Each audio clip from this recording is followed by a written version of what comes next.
नमस्कार.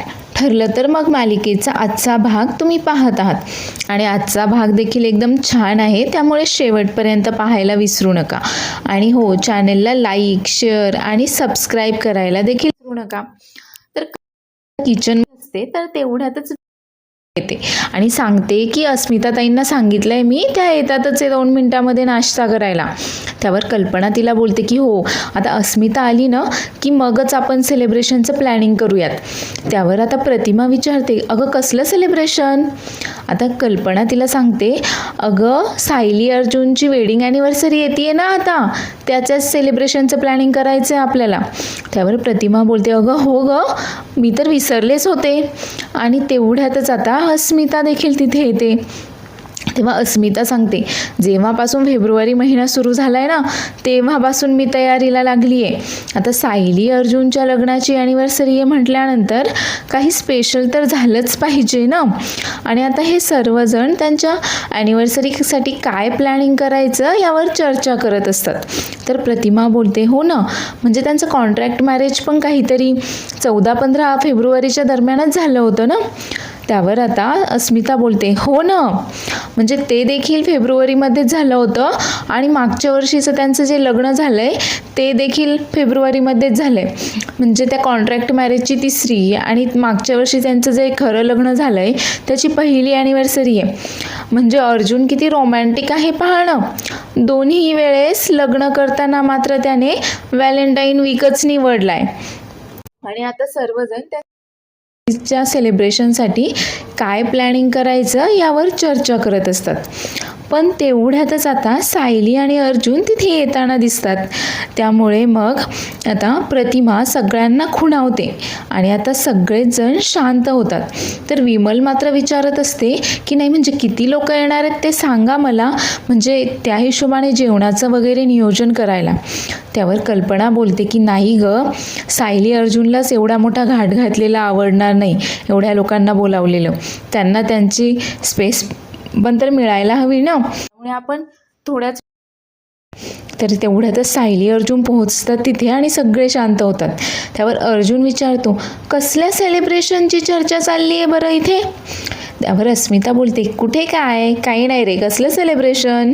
त्यावर अर्जुन बोलतो, अस्मिताई तू काय आम्हाला लहान समजतेस का गं? आम्ही काही शाळेतली मुलं आहोत का? तुला काय वाटलं आम्ही काही तुझं बोलणं ऐकलं नाही का? त्यावर सायली बोलते की आमच्या लग्नाच्या वाढदिवसाची तयारी चालली आहे. हो ना अस्मिताताई?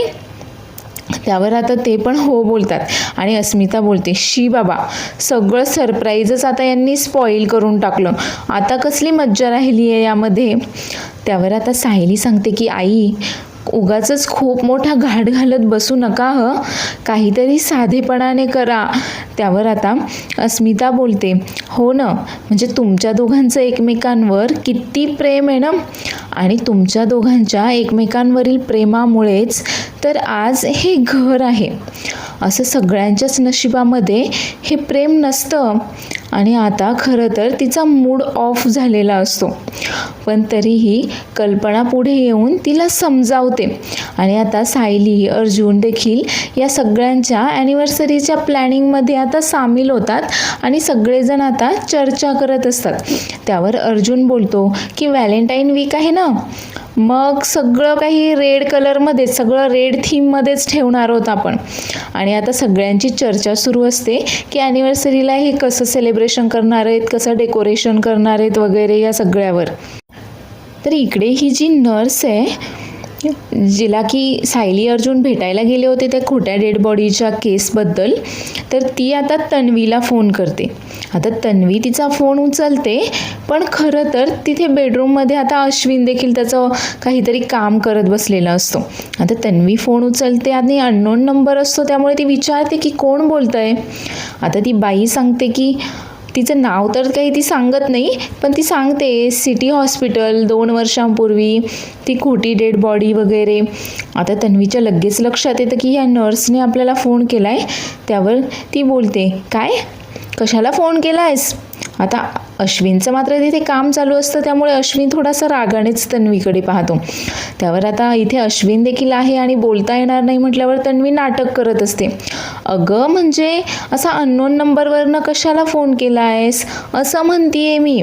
आणि आता अश्विनला सांगते, अरे मैत्रीण आहे माझी, तिचा फोन खराब झाला आहे ना, म्हणून तिने ना अननोन नंबरवरून दुसऱ्या नंबरवरनं फोन केला आहे मला. आता ती इथे अश्विनला बाता मारत असते आणि त्याला बोलते की तुझं काम चालू आहे ना इथे, तुला डिस्टर्ब होईल ना उगाचच. मी एक काम करते, मी ना बोलायला बाहेर जाते. आणि आता फोनवर बोलण्यासाठी म्हणून आता तन्वी तिथून निसटते. आता खरं तर अश्विनला डिस्टर्ब होईल असं काही तिचं कारण नसतं. तिचं कारण मात्र हेच असतं की आता तिच्या कारस्थानांविषयी तिला काही अश्विनसमोर बोलता येणार नसतं. त्यामुळे आता ती अश्विनसमोरून तिथून पळ काढते आणि बाहेर येते थोडंसं. आणि आता बोलते की बोलले होते ना तुला की मला परत फोन नाही करायचा म्हणून, का फोन केला आहेस मला परत. त्यावर ती बाई सांगते, ओ मी काही तुम्हाला परत फोन करणारी नव्हते, पण फोन करायची वेळ आली ना म्हणून तुम्हाला फोन करावा लागतोय मला. त्यावर तन्वी बोलते की काय झालं आहे. त्यावर ती बाई सांगते की तुम्हाला माहिती आहे का इथे कोण आलं होतं.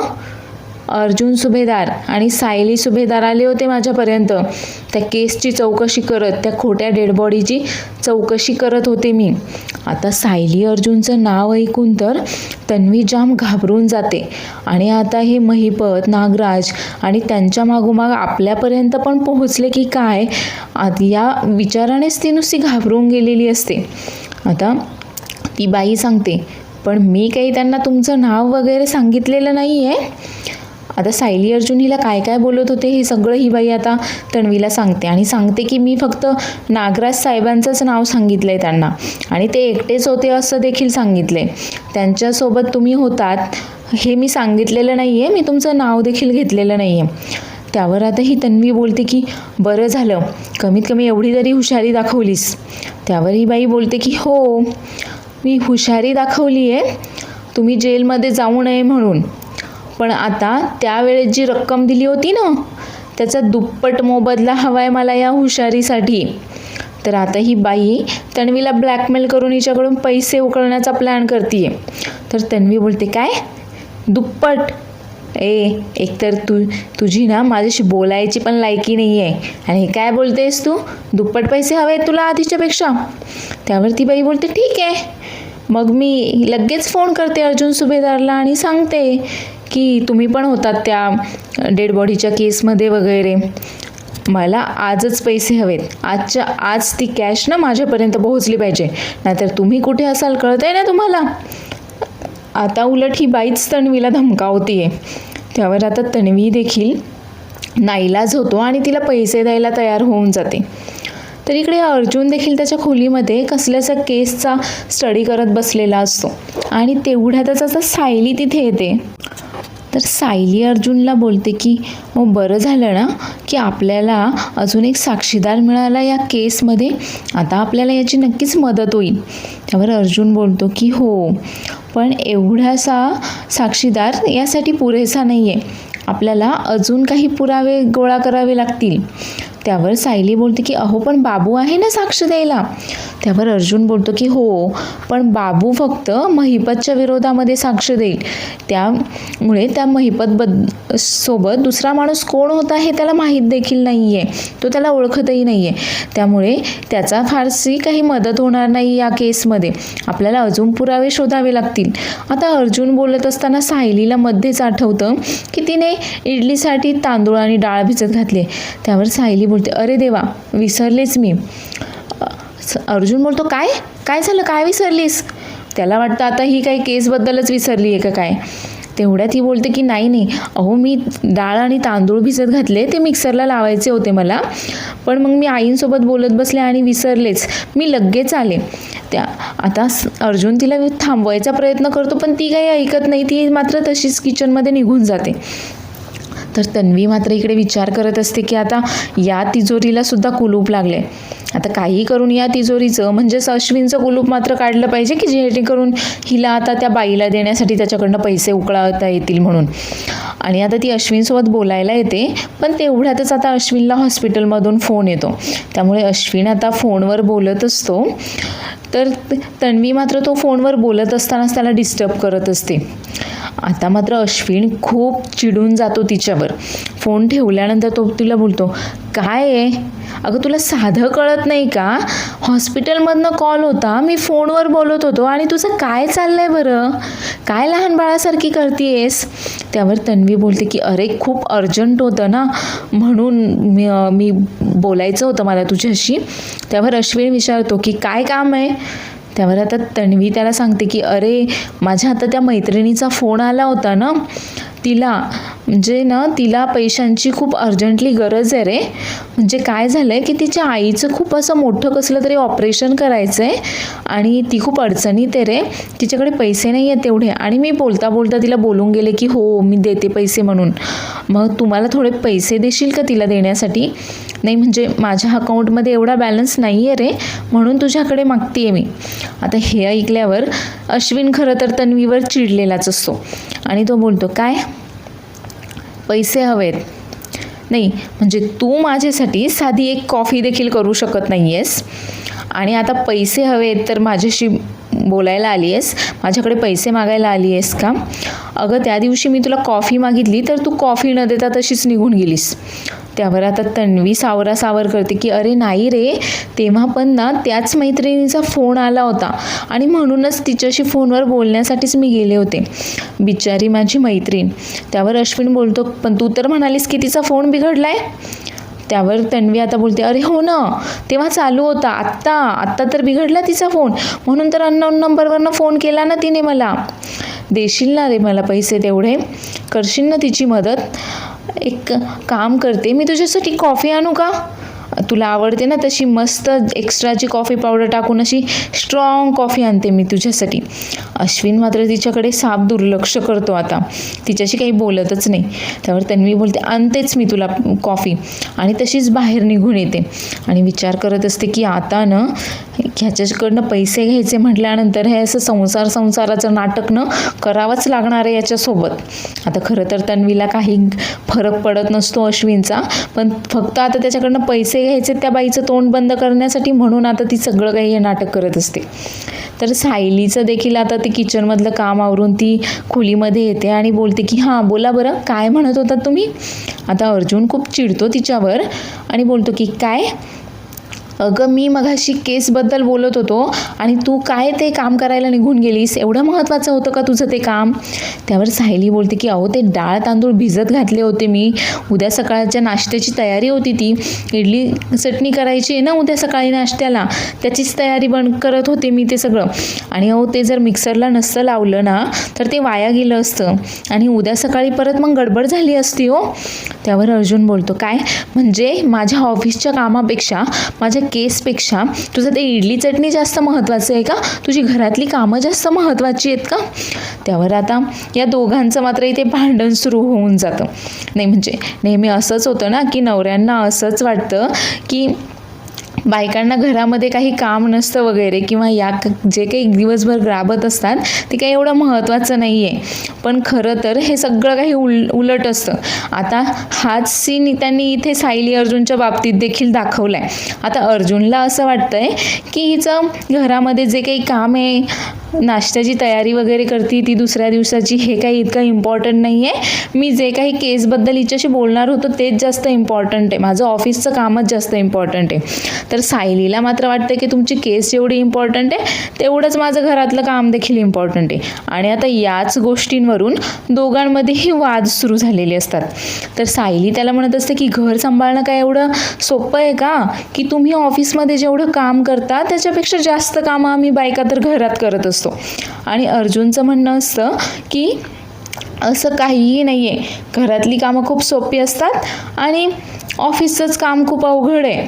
एक नामवंत वकील आहे तुझा नवरा, म्हणजे शहरातला सगळ्यात मोठा वकील आहे, त्याचं काम मॅनेज करणं किती कष्ट करावे लागतात तुला काही आयडिया आहे का? तर आता सायलीचं म्हणणं असतं की तुम्ही जरी नामवंत वकील असले तरी मी देखील घरात सगळ्यांसाठी राबत असते, त्यामुळे मी जे काही काम करत असते ते देखील तुमच्या कामा एवढंच इम्पॉर्टंट आहे. आणि आता इथे दोघांचंही या गोष्टीवरून भांडण सुरू आहे. आणि शेवटी या सगळ्याचा उपाय ते काय काढतात तर आता म्हणजे सायली जी आहे ती काही दिवस आता अर्जुनचं ऑफिसचं काम सांभाळणार आहे. आणि अर्जुन आता घरी बसून सायलीचं जे काही घरातलं काम आहे, स्वयंपाक वगैरे, नाश्ता वगैरे, ते सगळं आता अर्जुनने स्वतःकडे घेतले. त्यामुळे आता पुढील भाग पाहायला देखील आपल्याला मज्जाच येणार आहे की सायली आता ऑफिस कसं सांभाळतीये आणि अर्जुन आता घरी राहून घर कसं सांभाळतोय हे आपल्याला येणाऱ्या भागांमध्ये पाहायला मिळणार आहे. तर मग आता सायली आणि अर्जुन आता दोघेही हात मिळवणी करतात आणि सायली बोलते, ठरलं तर मग आजपासून मी अर्जुन सुभेदार आणि तुम्ही सायली सुभेदार. आता मात्र यांनी कामाची मस्त वाटणी करून घेतली आहे. तर दुसऱ्या दिवशी सकाळी आता आपल्याला पाहायला मिळतं की अर्जुन आता त्यांचं ठरल्याप्रमाणे आता ऑफिसची कामं करणार आहे आणि त्यासाठी आता तो सकाळी सकाळी उठून खाली आला आहे मस्त. आणि आता रोज डे सुरू झाला आहे, त्यामुळे त्याने असं सायलीसाठी मस्त तिथे टेबलवर, डायनिंग टेबलवर वगैरे फुलं आणून ठेवली आहेत, मस्त अशी सजावट केली आहे. आणि आता नाश्त्यासाठी इडली बनवायची, जे की सायलीने आधीच्या दिवशी बॅटर तयार करून ठेवलं आहे. तर तो आता येतो किचनमध्ये आणि बोलतो की इडली, हां पण हे तर लिक्विड आहे, आता याची इडली कशी बनवायची. आता हे तर अर्जुनला माहीतच नाही आहे की इडली कशी बनवायची आता या पिठाची. आता तो विचार करतो, हां कुकरला लावतो आणि कुकरला 4 शिट्ट्या घेतो. आता अर्जुन कुकरला लावणार आहे ते पीठ आणि त्याच्या 4 शिट्ट्या घेऊन इडली बनवण्याचा प्लॅन करतोय. पण तेवढ्यातच ते बॅटर त्याच्या अंगावर सांडतं आणि बोलतो की हे तर टी शर्ट देखील खराब झालं आहे, आता कशी बनवू मी इडली. तर इकडे जेलमध्ये आता पोलिसांनी नागराजला पण आता महिपतच्या शेजारच्या जेलमध्ये आणून टाकलंय. आणि त्याला पाहताच महिपत लगेच बोलतो, काय रे नाग्या, तुला काय माझ्याशिवाय करमत नाही काय. अरे असं मध्येच मला सोडून जाऊ नकोस रे, मला सुद्धा तुझ्याशिवाय करमत नाही. तू इथे असलास म्हणजे कसं जरा बरं वाटतं माझ्या डोळ्यांसमोर. त्यावर आता नागराज चिडतो आणि बोलतो त्याला की हे तू माझी काळजी करू नकोस, तू तुझ्या त्या मेलेल्या मुलीच्या साक्षीच्या आत्म्याला कशी शांती मिळेल ना त्याचा विचार कर. आणि मी इथून जरी काही केलं ना तरी तिचं काय होईल ना तिकडे त्याचा विचार कर तू. आता हा नागराज जरी जेलमध्ये असला तरी तन्वी बाहेर आहे आणि हा आता काहीही करून तन्वीच्या मार्फत त्या साक्षीला काहीतरी करू शकतो या विचाराने मात्र आता हा महिपतचं कायम साक्षीचं नाव घेऊनच तोंड बंद करतोय. आणि आता साक्षीचं नाव ऐकल्यामुळे तर आता या महिपतचं देखील नाईलाज होतो आणि तो देखील आता नागराज समोर काही बोलत नाही, शांत बसतो. तर इकडे अर्जुन आता इडली तर काही त्याला बनवायला जमत नाही, त्यामुळे आता तो विचार करत असतो की हां त्याच्या आधी मी चहा बनवतो सगळ्यांसाठी. मग चहासाठी तो सगळ्यात आधी आता साखर घेतो. आता तेवढ्यातच तिथे विमलताई येतात आणि अर्जुनला आता असं किचनमध्ये पाहून त्यांना देखील आश्चर्यच वाटतं. त्यावर त्या बोलतात की दादा तुम्ही इथे. त्यावर अर्जुन बोलतो, हो मी आज नाश्ता, चहा, कॉफी, दुपारचं जेवण, संध्याकाळचं जेवण सगळं मी करणार आहे आज. आता हे ऐकून तर विमलताईंना पण आश्चर्य वाटतं की आज नक्की काय झालं आहे आणि हे कसे करणार आहे तेवढं सगळं जेवण वगैरे, नाश्ता वगैरे.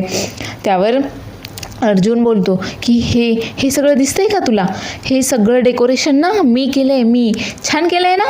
त्यावर विमलताई बोलतात डेकोरेशन. आता त्यांना खरं तर डेकोरेशन शब्दाचा अर्थच कळत नाही. त्यावर अर्जुन आता शब्द डेकोरेशन हे त्यावर विमलताई बोलतात सजावट, हां म्हणजे हे सगळं सजावट तुम्ही केलं आहे का, छान केलं आहे हां तुम्ही. त्यावर आता अर्जुन बोलतो हो आज रोज डे आहे ना. त्यावर आता हा रोज डे पण कळत नाही विमलताईंना. त्यावर अर्जुन बोलतो रोज डे म्हणजे गुलाबाचा दिवस आहे ना आज, त्यासाठी केलं आहे मी हे सगळं माझ्या बायकोसाठी आणि आता सगळं काही मीच करणार आहे घरातलं. आता त्यांचं हेच बोलणं सुरू असतं आणि तेवढ्यातच कल्पना तिथे डायनिंग टेबलवर येऊन बसते आणि सांगते की विमल माझी कॉफी आण गं. पण आता विमल आता तिथे कॉफी करणार, तेवढ्यातच अर्जुन तिला बोलतो की थांब मी करतोय आज कॉफी. पण त्याला कॉफी कशी बनवायची हेच माहीत नसतं. मग तो विचार करतो की मला तर चहा पण बनवता येत नाही आहे, आता कॉफी पण मीच बनवायची आहे, पण कशी बनवणार आहे मी कॉफी. त्यावर आता विमल त्याला सांगते की आधी दूध घ्या, त्यात 1.5 चमचा कॉफी पावडर टाका.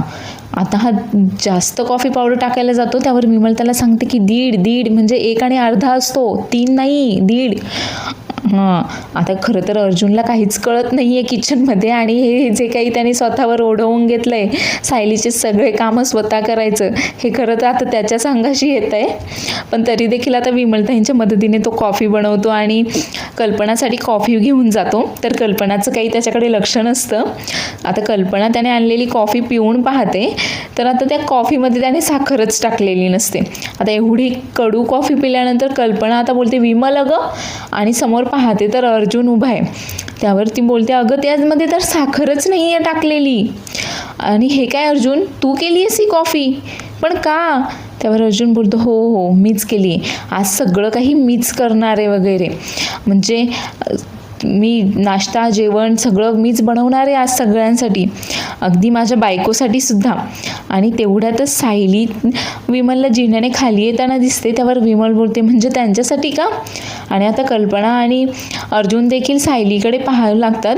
तर सायली मस्त असे ऑफिसचे फॉर्मल कपडे वगैरे घालून आता तिथे खाली येते आणि ती किचनमध्ये न जाता तडक आता सोफ्यावर जाऊन बसते आणि तिथूनच आता ती ऑर्डर देते, माझा चहा तयार आहे का?